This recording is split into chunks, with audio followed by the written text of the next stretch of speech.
हा, तर बघा आपल्याला हे क्वेश्चन बघायचं आहे दुसरा. Right the electronic configuration of element day which is 2 periods above म्हटले. मग 2 पिरियड्स अबोव कोण आहे बाबा?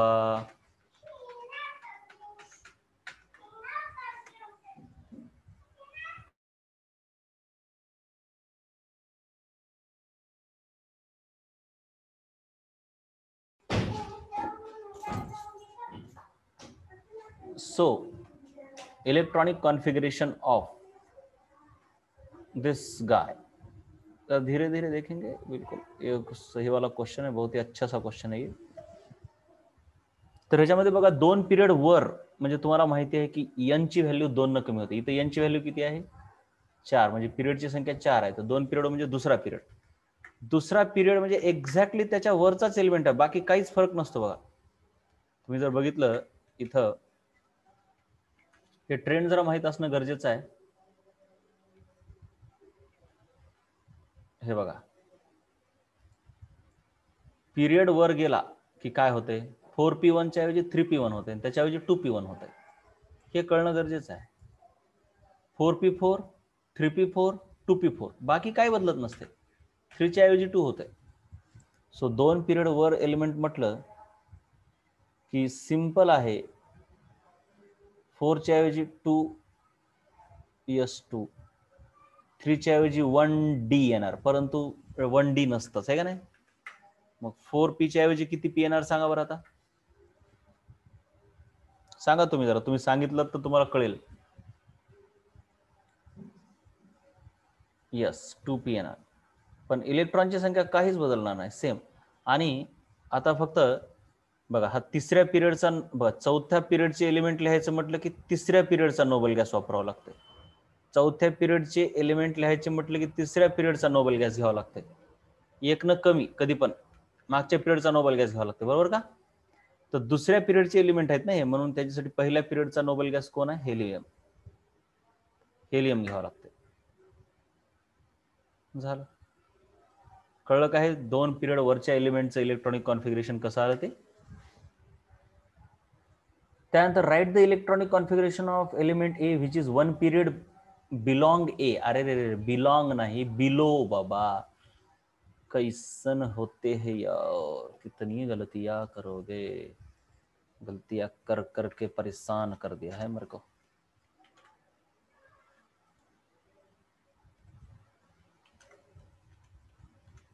One period below A and 2 groups left to the A. आता नीट लक्ष द्या, मी इथं पिरियडिक टेबल काढणार,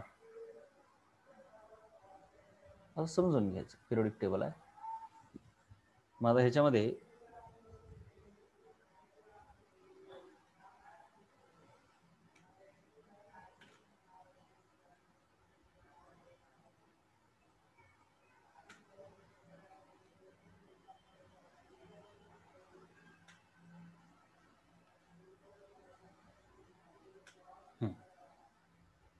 समजा असं आहे पिरियडिक टेबल.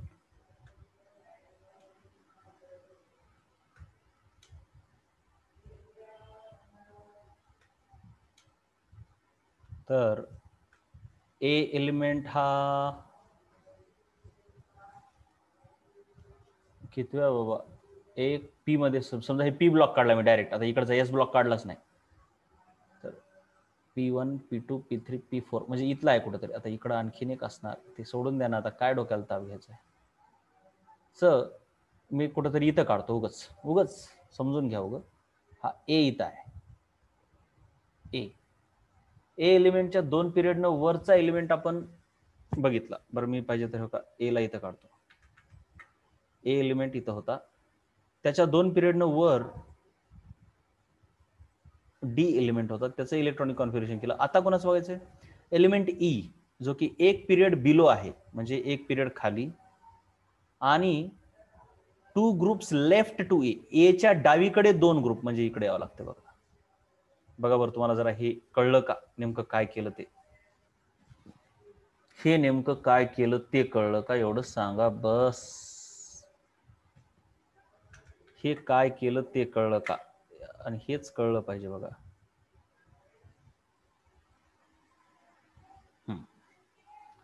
म्हणजे एक पिरियड खाली बेटा बघलं पूनम काय म्हटलंय आपल्याला एलिमेंट ई शोधायचा आहे. एलिमेंट ई कसा आहे म्हटलंय एक पिरियडनं खाली आहे आणि दोन ग्रुपनं डावीकडे आहे.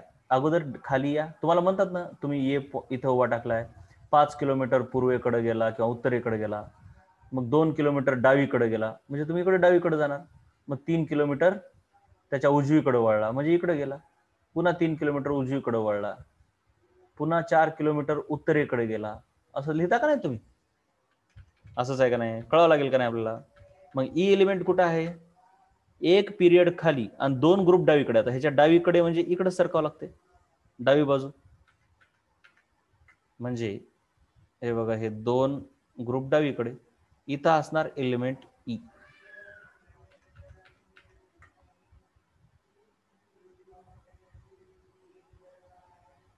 हे कळलंय का सांगा कळलं का बेटा आता सांग बरं जरा एलिमेंट ई तिथं आहे ठीक आहे.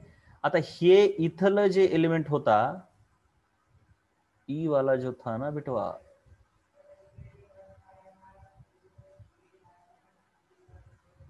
इथं काय होतं बघा आपलं इथं होतं 4p4 मग इथं येते 3p4 आणि इथं येते मग 2p4 असं आलं होतं आपलं.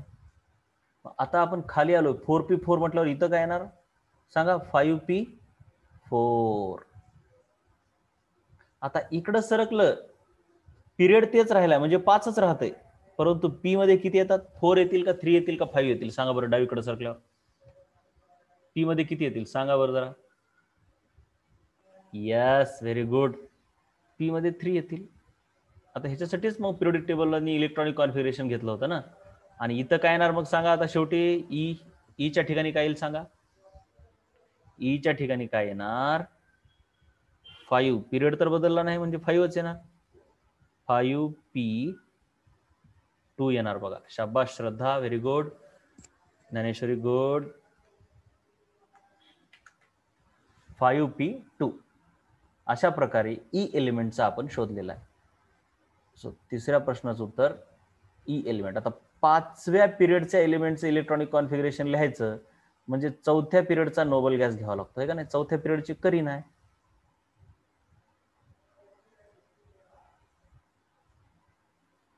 आणि मग 5व्या पिरियड मध्ये त्याचं काय आलं उत्तर ऑफकोर्स आता 5p2 लिहायचंय परंतु बाळांनो 5p2 आहे पण त्याच्या अगोदर माहिती आहे ना 4s2 भरलेला असते नाही 5p म्हणजे 5s2 भरलेला आहे आणि 4d10 पण भरलेला आहे तेव्हाच तर p भरलंय.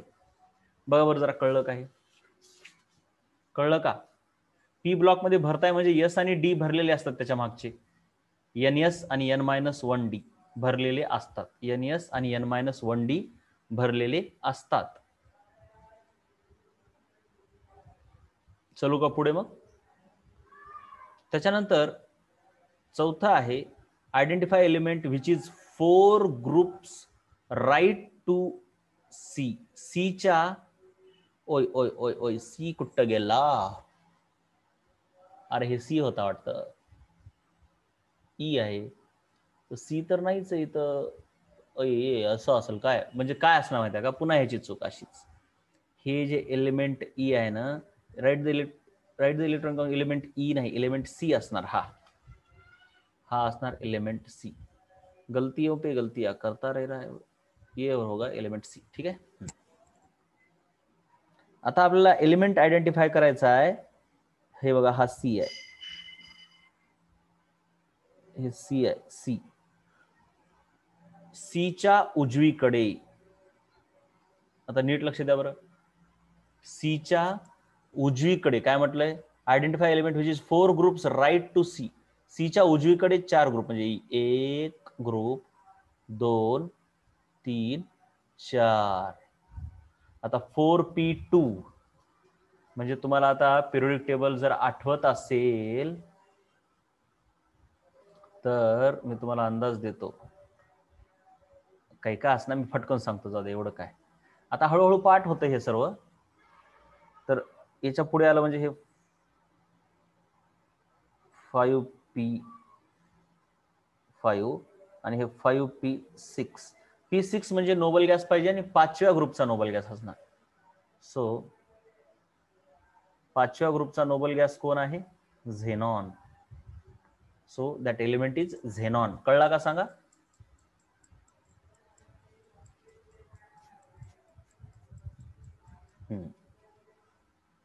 आता हे ग्रुप पण कळले पाहिजे तुम्हाला. हे आहे नोबल गॅस म्हणजे 18वा ग्रुप. हे 17वा म्हणजे फ्लोरीनचा ग्रुप आहे. पहिला एलिमेंट प्रत्येकाचा माहित पाहिजे. हा 16वा ग्रुप म्हणजे ऑक्सिजनचा, 15वा म्हणजे हा नायट्रोजनचा, आणि हा कोणाचा ग्रुप आहे? 14वा म्हणजे सांगा बरं मग नायट्रोजनच्या अलीकडे कोण असते? सांगा बरं जरा. कार्बन. Very good. अशी जरा सवय असली पाहिजे. 5वं, find the element F which is 1 period above and 2 groups right. आता 2 ग्रुप्सला मी TWO लिहिलेलं असते, तर त्याने लिहिलंय 2. अल्टिमेट इंग्लिश असते काही लोकांची, अल्टिमेट, पण अक्षर चांगलं आहे म्हणून त्याची नोटबुक घेतली. 2 groups right to the element. त्याचं इलेक्ट्रॉनिक कॉन्फिगरेशन लिहायचं, त्याला आयडेंटिफाय करायचं. आणि कोणता एलिमेंट रे बाबा?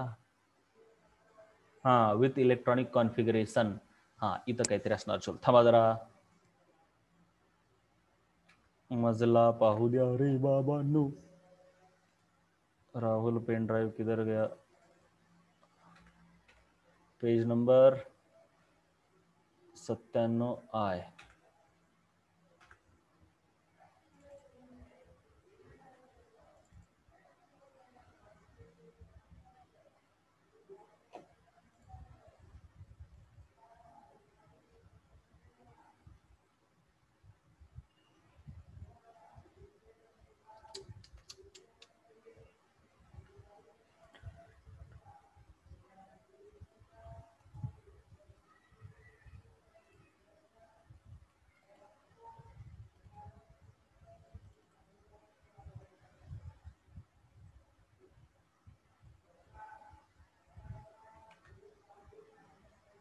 यल.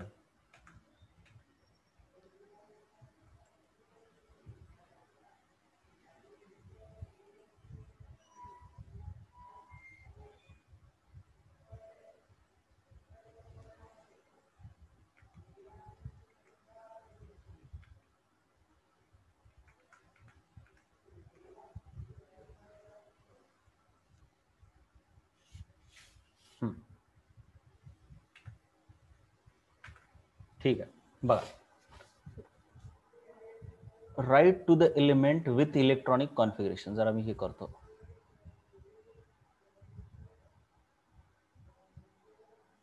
काय म्हटलंय? 1 period above and 2 groups right of the element with electronic configuration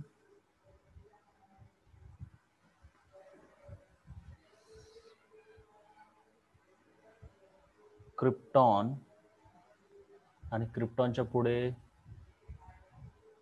चौका म्हणजे 5s2 4d10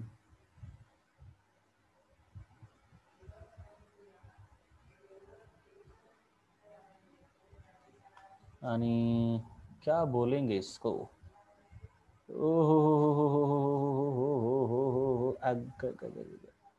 मैं कुछ 5p3 कर देता हूं. ठीक आहे. सो प्रश्नाचा अर्थ काय आहे माहिती आहे का? असा एक एलिमेंट आहे हा, त्याचं इलेक्ट्रॉनिक कॉन्फिगरेशन हे आहे, त्याच्या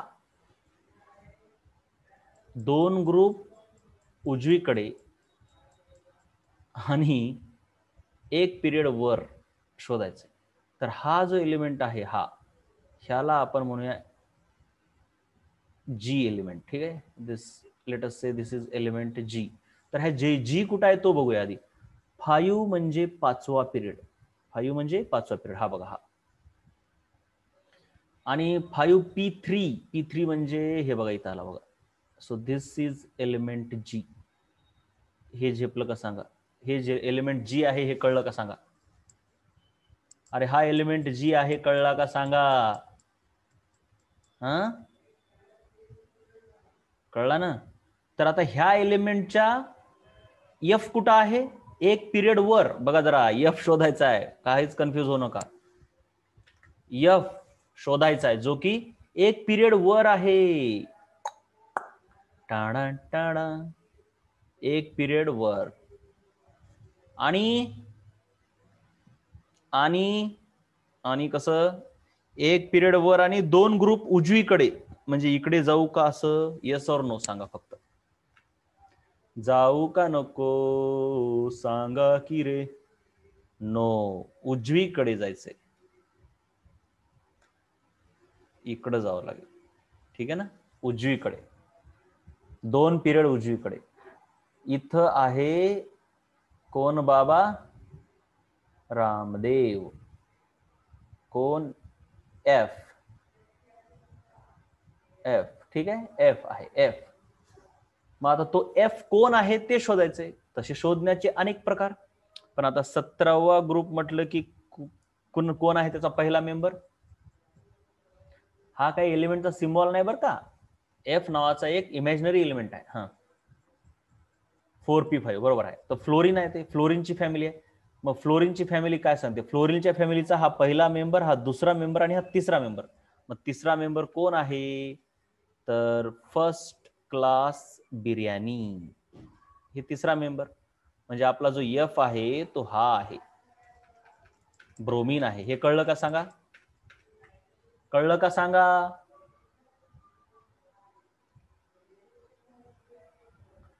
कळलं ना. सो दॅट एफ एलिमेंट, आपण त्याला एफ म्हणून एक का माहितीये का, ते जरा डोक्याला ताप देऊ शकते. तुम्हाला फ्लोरीन वाटू शकते हे का नाही, ते उगच एच सर एफ कसं लिहायला, ते तर फ्लोरीन आहे की. मी त्याला एच करतो बघा, एच. उगच डोक्याला ताप होते तो, म्हणून मग तुम्हाला वाटणार इथं फ्लोरीन कसा लिहिला ह्या मास्तुरड्यानं.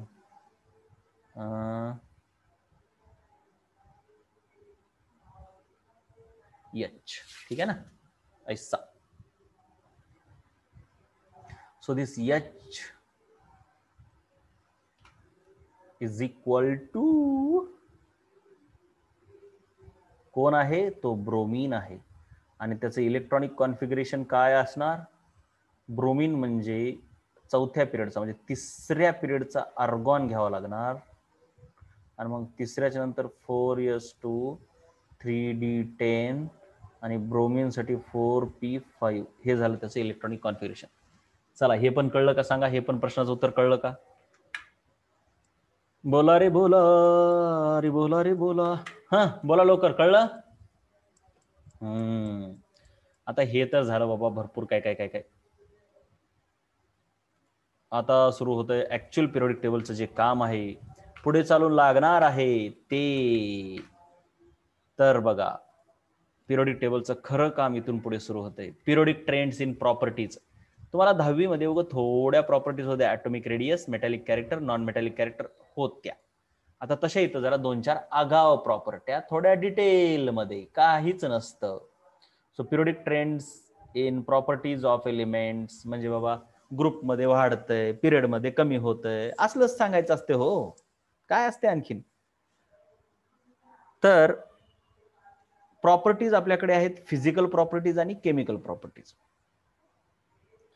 तर पहिल्यांदा आपल्याला बघायचं आहेत फिजिकल प्रॉपर्टीज. फिजिकल प्रॉपर्टीमध्ये पहिली प्रॉपर्टी आहे ॲटॉमिक रेडियस. ठीक आहे ना. एकूण आपल्याला प्रॉपर्टीज कसल्या बघायच्या आता, फिजिकल, केमिकल. फिजिकल मध्ये atomic radius, ionic radius, ionization enthalpy, electron gain enthalpy वगैरे वगैरे. तर पहिल्यांदा ॲटॉमिक रेडियस. ॲटॉमिक रेडियस तुम्हाला माहिती आहे, हे जर न्यूक्लियस आहे, न्यूक्लियसच्या सेंटर पासून व्हॅलन्स शेल पर्यंतचा अंतर. आता हे एक गरजेचं आहे, लक्षात घ्या. जिथपर्यंत इलेक्ट्रॉन आहेत आपण त्याला व्हॅलन्स शेल म्हणतो. असं काही नसते की व्हॅलन्स शेलच्या पुढे इलेक्ट्रॉन असतात. आपण हायड्रोजन मध्ये बघितलं, इन्फायनाइट शेल असतात, ह्याच्याही वर एक शेल असते, ह्याच्याही वर एक शेल असते, ह्याच्याही वर शेल असते. शेल तर किती असतात की हो, पण त्यात इलेक्ट्रॉन नसतील तर त्या काही कामाच्या नाही. मग इलेक्ट्रॉन असणारे शेल कुठपर्यंत आहे, त्या एम पर्यंत समजा आहेत. तर न्यूक्लियस पासून शेवटच्या कक्षेपर्यंतचं अंतर, ही जी पुढची आहे ती एम्प्टी शेल आहे, म्हणून तिथपर्यंतचं अंतर घेतला नाही.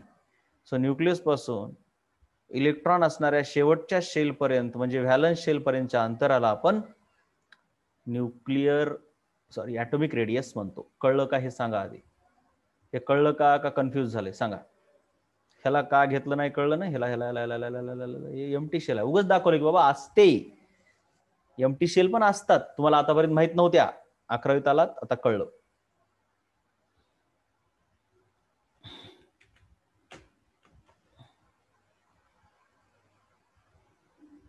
नेक्स्ट आता ॲटॉमिक रेडियस.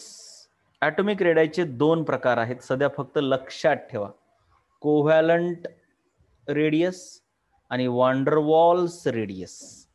आणखी सॉरी तिसरी काय मेटॅलिक रेडियस. असे 3 प्रकार आहेत. 3 प्रकार आहेत. ॲटमची जी ऍक्च्युअल रेडियस असते ती शोधणं खूप अवघड असतं. म्हणून वेगवेगळ्या टेक्निकनं रेडियस शोधत असतात. तर कोव्हॅलंट रेडियस ही कोव्हॅलंट पद्धतीनं काढली की रेडियस ही ऍक्च्युअल पेक्षा कमी येते. तर वांडरवॉल पद्धतीनं काढली की ऍक्च्युअल पेक्षा थोडी जास्त येते. कोव्हॅलंट म्हणजे काय, वांडरवॉल म्हणजे काय हे पुढच्या बॉन्ड चॅप्टर मध्ये कळेल. सध्या त्याचं काही गरज नाही. मला एवढंच सांगायचं ॲटमची रेडियस अशी स्केल पट्टी घेऊन मोजणं शक्य नाही. इनडायरेक्ट टेक्निक वापराव्या लागतात. त्याच्यामध्ये 2 पद्धती आहेत, कोव्हॅलंट रेडियस आणि वांडरवॉल रेडियस. वांडरवॉल त्याचं नाव बघा. तर दोन्हीपैकी कोणतीही रेडियस खरी नाही. ऍक्च्युअल पेक्षा ही थोडी कमी आहे, तर ही ऍक्च्युअल पेक्षा थोडी जास्त दाखवली जाते. मेटॅलिक रेडियस ही मेटल्ससाठी काढली जाते. हे तुम्हाला 12वी मधल्या सॉलिड स्टेट चॅप्टर मध्ये कळेल. आता टेन्शन घेऊ नका. मग ही जी काही प्रॉपर्टी आहे ॲटॉमिक रेडियस ती पिरियड मध्ये कमी होत जाते हे तुम्हाला माहिती आहे. आणि ग्रुपमध्ये वाढत जाते हे पण तुम्हाला माहिती आहे. 10वीत झालंय. आपण आणखीन थोडं डिटेलमध्ये ह्या चॅप्टरमध्ये बघणार आहोत. सर्वात पहिले कोणत्याही प्रॉपर्टीज इकडे जाताना का वाढतात, कमी होतात किंवा वाढतात जे काही असेल, तुम्हाला थोडं रिझन माहिती आहे 10वी मध्ये की उजवीकडे जाताना न्यूक्लिअर चार्ज वाढतो म्हणून ॲटमची साईज कमी होते, तर खाली येताना शेलची संख्या वाढते म्हणून ॲटमची साईज वाढत जाते.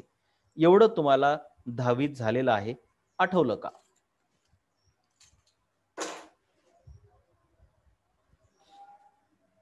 आठवलं. मग म्हणजे कोणतीही प्रॉपर्टी कशी चेंज होते हे बघण्यासाठी ती कशावर डिपेंड करते हे बघावं लागतंय. जसं की न्यूक्लिअर चार्ज वरती साईज डिपेंड करते. तर तुम्हाला फक्त एकच गोष्ट झाली ती म्हणजे न्यूक्लिअर चार्ज म्हणजे न्यूक्लियस मध्ये असणारा चार्ज म्हणजे प्रोटॉनची संख्या म्हणजेच ॲटॉमिक नंबर. न्यूक्लिअर चार्ज म्हणतात त्याला.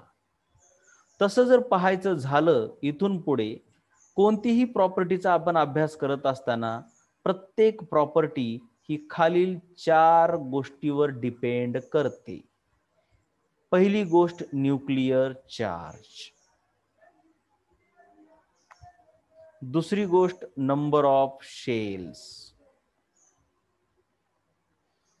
तिसरी गोष्ट इलेक्ट्रॉन रिपल्शन.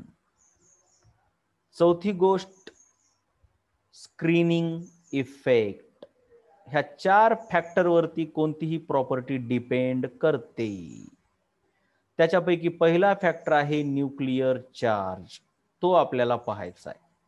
न्यूक्लिअर चार्ज म्हणजे नंबर ऑफ प्रोटॉन्स, बाकी काहीच नाही. न्यूक्लियस मध्ये असणाऱ्या प्रोटॉनची संख्या. न्यूक्लिअर चार्ज झेड, त्यालाच आपण ॲटॉमिक नंबर पण म्हणतो.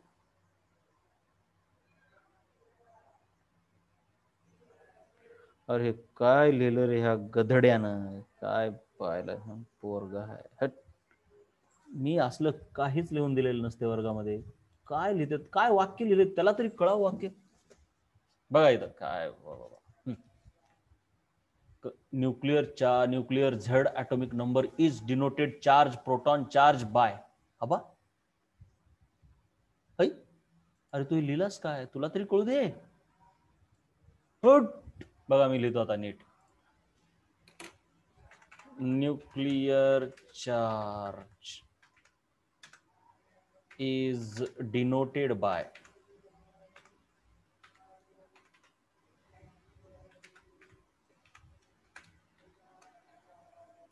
Z.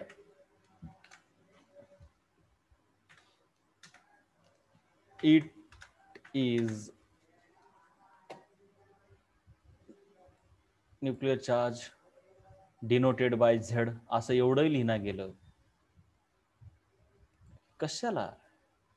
काय गरज आहे? एवढं लिहायची गरज नाही. आपण सोपं करूया. न्यूक्लिअर चार्ज म्हणजेच काय? Number of protons. म्हणजेच काय? Atomic number. म्हणजेच काय? झेड. बात खतम. न्यूक्लिअर चार्ज कळला काय असतो? न्यूक्लियस मधला चार्ज, बस, बाकी काहीच नाही हो. मग आता न्यूक्लिअर चार्ज पिरियड मध्ये पण वाढतो, ग्रुप मध्ये पण वाढतो. साधी गोष्ट आहे. पिरियड मध्ये पण ॲटॉमिक नंबर वाढत जातो, ग्रुप मध्ये पण वाढत जातो. कळलं नसेल तर नो म्हणून सांगत जावा रे बाळांनो. काहीतरी पिरियड मध्ये पण इन्क्रीज होतो, ग्रुप मध्ये पण न्यूक्लिअर चार्ज इन्क्रीज होतो. यस का नो? ॲटॉमिक्स. हां, त्याच्यानंतर period remains constant, group increase. अरे काय लय गहिरा दिलेलं आहे ना बाबा. मला जरा माझ्या ओरिजिनल नोट्स काढावं लागतील वाटायला. हां, दुसरं आहे, दुसरी प्रॉपर्टी महत्वाची ज्याच्यावरती डिपेंड करतात सर्व प्रॉपर्टीज. मला सर्वात पहिले चारही प्रॉपर्टीज लिहून घेऊ द्या इथं. Following 4 factors. तर ते 4 फॅक्टर मी अगोदर इथं लिहितो मी. ऐशन वो भी लाल अक्षरामध्ये. हां, एक आहे न्यूक्लिअर चार्ज. Nuclear charge.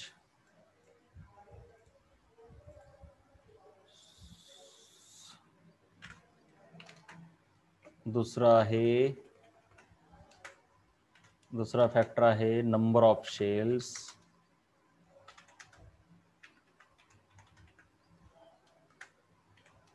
तीसरा फैक्टर कहाँ गया? तीसरा फैक्टर है स्क्रीनिंग इफेक्ट का electron repulsion. Electron repulsion.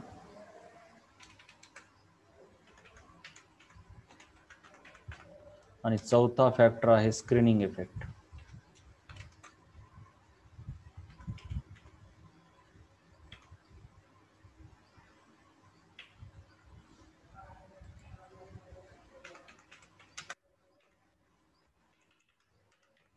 Screening effect. हाँ, हे 4 फॅक्टर अतिशय कामाचे ज्याच्यावरती सर्व प्रॉपर्टीज डिपेंड करतात.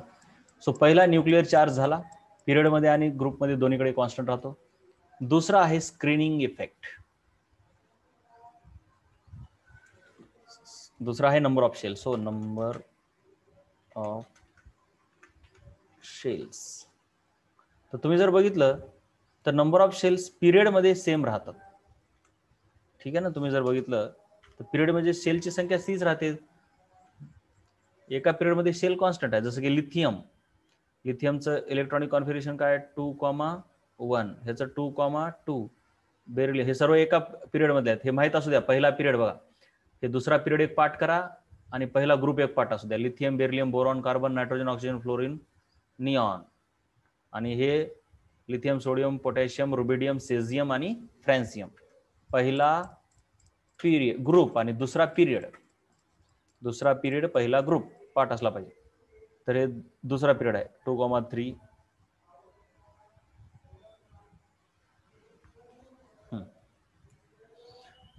गद्धड्यानं लयच घोटाळे केलेत हो. मला हे बदलू दे ही नोट्स. बघा आता एका ग्रुप मध्ये काय होते, पिरियड मध्ये काय होते बघा. आता बघूया नंबर ऑफ शेल्स पिरियड मध्ये कशा होतात. तुम्ही जर बघितलं पिरियड मध्ये कसं आहे बाबा, लिथियम, बेरिलियम, बोरॉन, कार्बन. मी असं लिहून दिलेलं असते. त्यानं एकाच्या पुढे एकच लिहिलाय, काही बी लिहिलाय. लिथियम म्हणजे त्याचा ॲटॉमिक नंबर 3, 4, 5, 6 म्हणजे हे 2,1 2,2 2,3 2,4 म्हणजे प्रत्येकामध्ये शेलची संख्या तेवढीच आहे बघा. शेलची संख्या प्रत्येकामध्ये तेवढीच आहे, विसरू नका. 2च आहे. हे न्यूक्लियस जर म्हटलं तर पहिली शेल आणि ही दुसरी शेल. ठीक आहे. इलेक्ट्रॉनची संख्या वाढत चालली आहे, पण शेलची संख्या वाढत नाही. तुमच्या लक्षात आलंय का रे? एका पिरियडमध्ये जर बघितलं साईज कमी होते, ते नंतर बघूया का होते, पण साईज कमी होत असते. शेलची संख्या तेवढीच आहे. झेपलं का सांगा रे बाळांनो? झेपलं का सांगा रे? एका पिरियडमध्ये शेलची संख्या तेवढीच आहे, काहीच बदलत नाहीये. यस और नो? राईट. हे एका पिरियडची स्टोरी झाली. ठीक आहे ना? दोनच शेल आहेत, फक्त काय होत चाललंय बघा, साईज थोडी कमी होत चालली आणि इलेक्ट्रॉनची संख्या एक वाढत चालली व्हॅलन्स शेलमध्ये, बाकी काहीच नाही. हे बघा, व्हॅलन्स शेलमध्ये इलेक्ट्रॉनची संख्या वाढत चालली. बरं, आता हे झाले लिथियम वाले. ठीक आहे. मग आता मी इकडे एका पिरियड मधले काढतो. ठीक आहे. तर पिरियड मध्ये कोण आहे? पहिला तर लिथियम. मग आता हे जरा तुम्हाला अवघड जाऊ शकते. जरा कसं अवघड जाणार बघा. लिथियमच्या नंतर कोण आहे? सोडियम. आणि त्याच्या खाली ग्रुपमध्ये पोटॅशियम आहे. पोटॅशियमच्या खाली कोण आहे? हरिणाकरे रबसे म्हणजे रुबिडियम. त्यांच्यात जर तुम्ही बघितलात तर लिथियम तर हेच आहे, म्हणजे काही बघायची गरज नाही. लिथियम तर इथं काढलायच 2,1. तर सोडियम मात्र 11 आहे ॲटॉमिक नंबर, तर 2,8,1. बघा, शेलची संख्या 1 न वाढली का? 2च्या ऐवजी 3 झाली. तर ह्याचं आहे 2,8,8,1. आता ह्याचं काय आहे ते तुम्ही काढू शकता, पण मी आता लिहित बसत नाही. पण इथं किती असणार या? 2,8, मला वाटतं हे 10, 18,1. दुसऱ्याची किती आहे रे? 2n² म्हणजे 4 2 8 9 2 18. हा, असं असणार बरोबर का? शेलची संख्या कशी वाढत चालली आता बघा तुम्ही. मग पहिला असणार असा. आता तसा तर विचार केल्यावर बाब हो, हे आणखीन छोटं करावं लागतंय.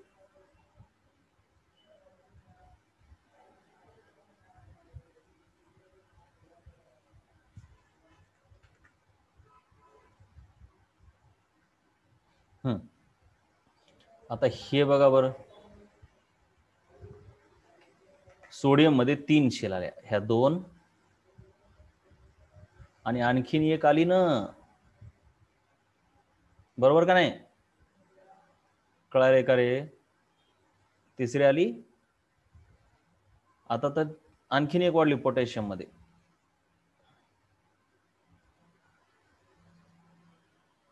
पोटॅशियम मध्ये आणखीन एक वाढली.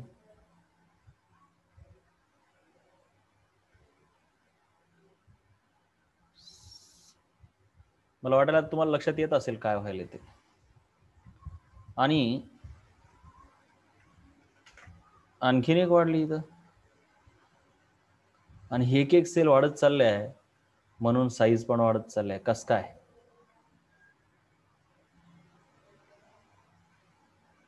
चला, हे कळलं का सांगा, येस और no?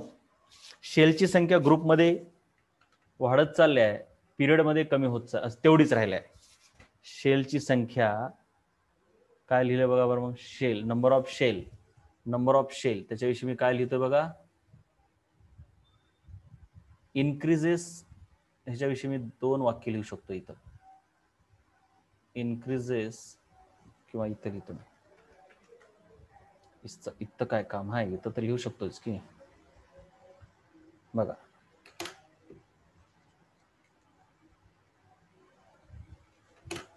Number of shells, number 1 constant in period,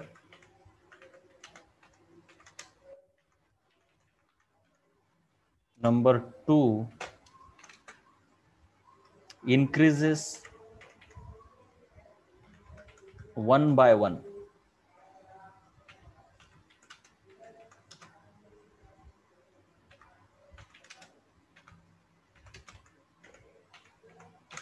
बघा हे कळलं का सांगा बरं सर्वांना? हे वाक्य कळले का दोन्ही पण?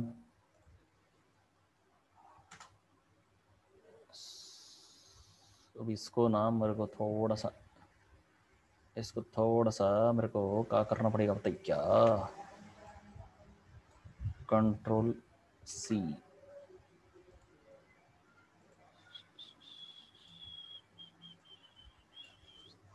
सर्व पुढे आहे बघा, तुमच्या सर्वच्या सर्व गोष्टी पुढे मांडलेल्या आहेत. नंबर ऑफ शेलची संख्या पिरियड मध्ये जेवढ्याला तेवढीच राहिल्या, 2 2 2च आहे, पण ग्रुपमध्ये एक एक एक एक ने वाढत आहे. बस पुढेच आहे, दिसत आहे. बघा बरं जरा काही वेगळं आहे का? शेलची संख्या म्हणजे कक्षा, ठीक आहे ना? शुभांगी जरा नीट लक्ष देऊन बघ बेटा, ह्याच्यामध्ये न समजण्यासारखं मला तर काय वाटत नाही. का याच्यामध्ये फक्त मोजायचंय. कसं रे बाळा? मी जर इथं म्हणलं हो का गोट्या असे आहेत,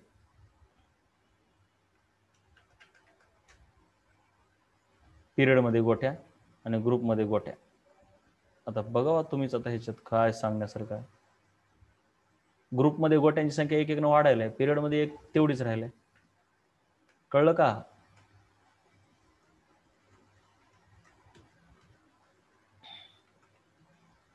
राइट. अब देखते हैं, ये हो गया, अरे ये हो गया रे. उसके बाद क्या है? Electron electron repulsion. एवढंच लक्षात ठेवा. इलेक्ट्रॉन इलेक्ट्रॉन रिपल्शन म्हणजे शेवटच्या कक्षेमध्ये जे इलेक्ट्रॉन असतात सर्व निगेटिव्ह वाले असतात, निगेटिव्ह चार्ज असतो त्यांच्यावर, मग ते एकमेकाला रिपेल करतात. है का नाही? साधी गोष्ट आहे. Like charges repel each other, like charges repel each other. हे न्यूक्लियस आहे, त्याच्यावरती जे इलेक्ट्रॉन आहेत, हे समजा शेवटच्या कक्षेत इलेक्ट्रॉन आहेत, हे एकमेकाला रिपेल करायला. हे बघा, मग इलेक्ट्रॉन इलेक्ट्रॉन रिपल्शन म्हणजे repulsion between the electrons in the valence shell. तसं ते इथले पण इलेक्ट्रॉन एकमेकाला रिपेल करतातच, बट हा स्पेशली टर्म व्हॅलन्स शेलसाठी वापरली जाते. सो इलेक्ट्रॉन इलेक्ट्रॉन रिपल्शन लक्षात ठेवायचं, पिरियडमध्ये इन्क्रीज होतंय आणि ग्रुपमध्ये डिक्रीज होतंय.